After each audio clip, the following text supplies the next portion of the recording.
आज का video cooking video है। आज मैं बना रही हूँ एक कड़वे करेले की सब्जी। ये मैं मेरे जेठानी के याद के तौर पे बना रही हूँ। ये उनकी रेसिपी है। वैसे तो मुझे करेला इतना पसंद नहीं आता था, लेकिन उनके वजह से मुझे कभी कभी करेला खाने का मन करता है। वो बनाती अच्छा थी, तो उनकी याद में मैं आज ये करेले बना रही हूँ। करेले को पहले मैंने गोल गोल राउंड में काट लिया, अंदर के पूरे बीज निकाल लिए।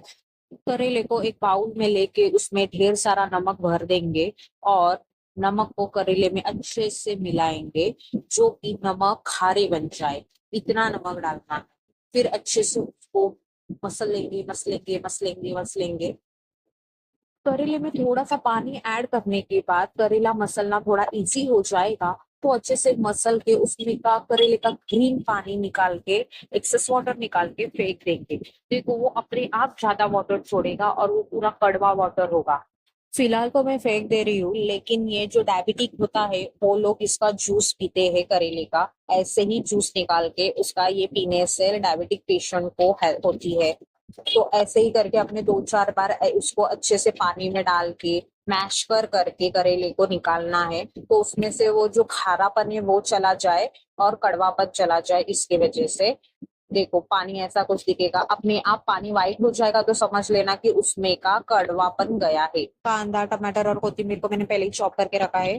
पहले मैंने कढ़ाई में शेंगदाना रोस्ट कर लिया, क्योंकि शेंगदाने का टरफला निकालना है, तो उसको अच्छे से भून के मैं साइड में कर लूंगी।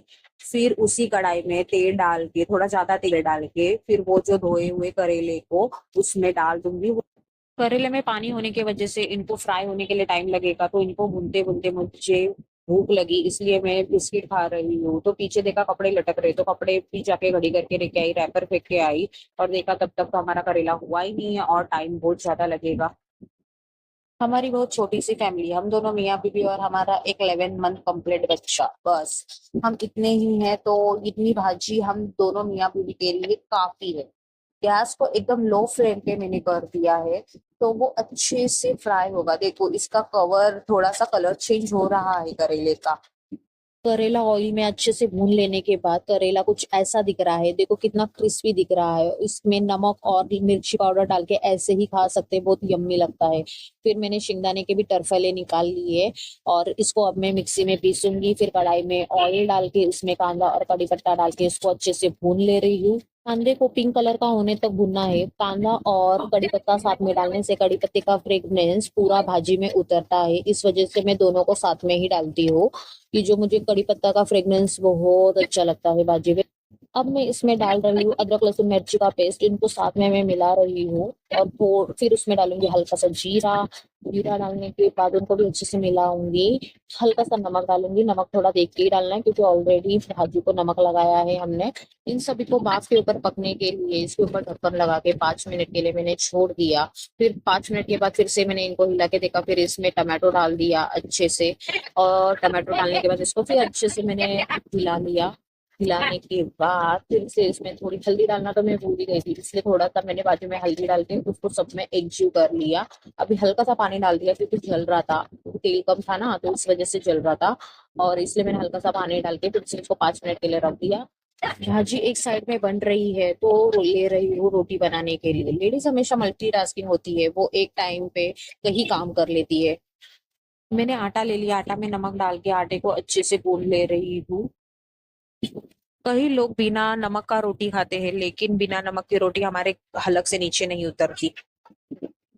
तो साथ ही साथ मैं भाजी को भी देख रही हूँ पक रही है क्या नहीं। मसाले को अच्छे से भूनना पड़ता है ना करेले के, तभी तो भाजी टेस्टी बनेगी। आटे को हल्का हल्का पानी लगा के मऊ ऐसा गूंद लेते हैं, तो रोटियां मऊ और खुशखुशी बनती है, खाने के लिए नरम सी अच्छी सी लगती है। तो मैं वैसे ही हमेशा रोटी बनाती हूँ। तो भाजी भी यहाँ पे मैंने देखी, उसमें मैंने मिर्ची पाउडर डाला। मिर्ची पाउडर डालने के बाद उसमें थोड़ा सा पानी डाल के उसको भी अच्छे से पकने के लिए ढक्कन लगा के रख दिया। फिर साथ ही साथ मैंने लिया यहाँ पे आटे की लोइयां बनाने के लिए। आटे की एक एक मैं लोइयां बना के रख दूंगी, तो मेरा इजीली मैं रोटियां बना पाऊंगी। मेरा ध्यान भी मुझे तंग कर रहा था, बार बार आगे एक ही चुबोकी का चालू ही था, तो भी क्या करे, काम तो करना ही पड़ेगा। तो साथ ही साथ मैं भाजी और रोटियां दोनों बना के ले रही हूँ। शायद जिहान को भूख लगी है, इसके वजह से वो मुझे बुला रहा है। फिर मुझे खाने के लिए दे कुछ इसलिए। फिर मैंने लिया रोटियां बनाने के लिए, मैंने शुरुआत कर ली। फिर रोटियां बना रही हूँ, मेरी रोटियां गोली बनती है, अच्छी बनती है, इतना भी नहीं, फिर ठीक है बन जाती है। तो आपको एक पर्सनल बात बता दूं, मैं और मेरा पति दोनों भी अनाथ थे। हम दोनों के भी माँ बाप नहीं हैं। माँ बाप होते हैं। माँ बाप जैसा रिश्ता और कौन सा भी रिश्ता नहीं निभा सकता। बस हम तीनों ही हैं एक दूसरे के साथ, बाकी और किसी की हमें जरूरत भी नहीं लगती है। हम तीनों एक दूसरे के लिए काफी है। बस यही थी वो पर्सनल बात। मैं रोटियों को हल्का सा तेल लगा रही हूँ ऊपर से, क्योंकि रोटियां नरम बनी रहे। रोटियां भी अब मेरी बनी गई है, तो मैं रोटियां बन जाने के बाद पूरा किचन ओटा भी साफ कर लेती हूँ। किचन ओटा साफ करने के बाद वो साइड की कढ़ाई को मैं इस तरफ लूंगी और उसके अंदर वो शिंगदाने का कूट डालूंगी और उसको अच्छे से मिला लूंगी। तो थोड़ा सा भाजी में पानी ज्यादा है, तो वो शिंगदाने का कूट वो पानी सोख लेगा। शेंगदाने का कूट डालने से भाजी कड़वी नहीं लगेगी और भाजी में और फ्लेवर ऐड हो जाएंगे। भाजी को पाक में पकने के लिए रख दिया, रोटी को भी डब्बे में पैक कर रही हूँ। अभी देखो भाजी को, देखो कैसा कलर आया है, भाजी देखो कितनी मस्त लग रही है, उस पे धनिया मारा। करेले की सब्जी बनके रेडी हो गई है। इसी के साथ आज का व्लॉग खत्म, बाय।